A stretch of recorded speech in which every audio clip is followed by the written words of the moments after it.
Assalamualaikum warahmatullahi wabarakatuh. Selamat pagi semua. Perkenalkan, saya Nur Alia Fatia dengan NIM 210409501039 dari kelas 21B, Fakultas Pendidikan, Pendidikan Guru, Pendidikan Anak Usia Dini, Universitas Negeri Makassar.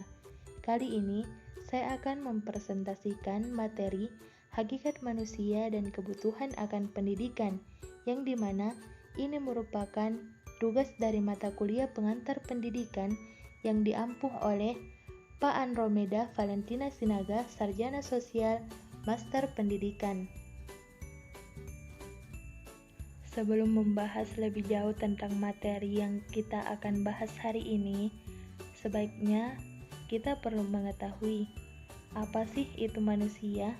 Nah, manusia adalah makhluk yang pandai bertanya, bahkan mempertanyakan dirinya, keberadaannya, dan dunia seluruhnya. Istilah lain manusia yaitu Homo sapiens, Homo faber, Homo economius, Homo religiosus. Dalam arti kata lain, animal rotinale, animal symbolicum, dan animal educandum.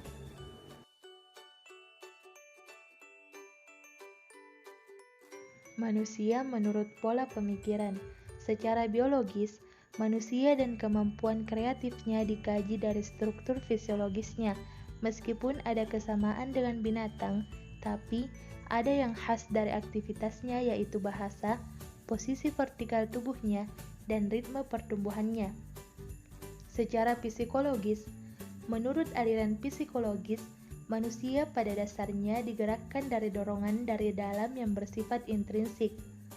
Menurut aliran humanistik, menentang aliran psikologis, manusia itu rasional, bersosialisasi, dan dapat menentukan nasibnya sendiri.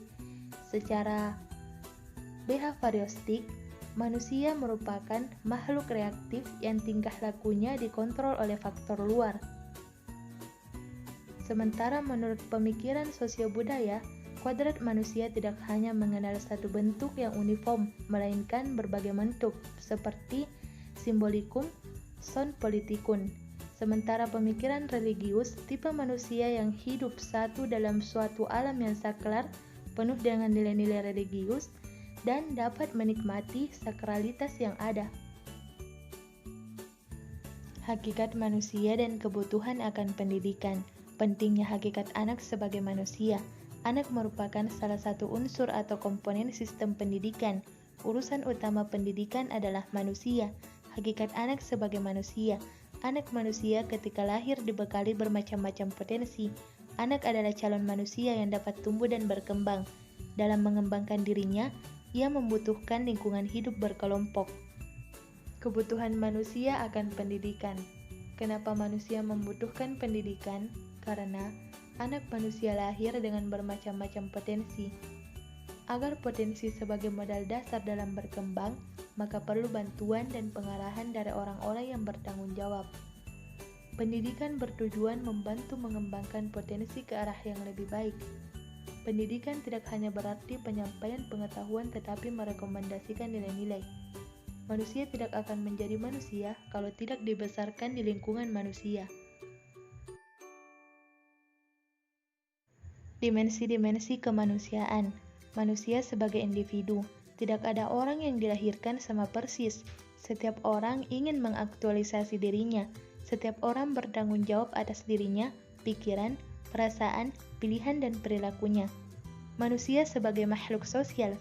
Anak menemukan akunnya, membedakan antara akunnya dari aku-aku yang lain yang ada di sekitarnya. Manusia sebagai makhluk beragama. Sejak dulu, manusia percaya ada kekuatan di luar dirinya, di luar alam ini. Manusia sebagai makhluk susila. Demikianlah pemaparan materi sekaligus tugas individu dari saya. Lebih dan kurangnya mohon dimaafkan. Wabillahi taufiq wal hidayah. Wassalamualaikum warahmatullahi wabarakatuh.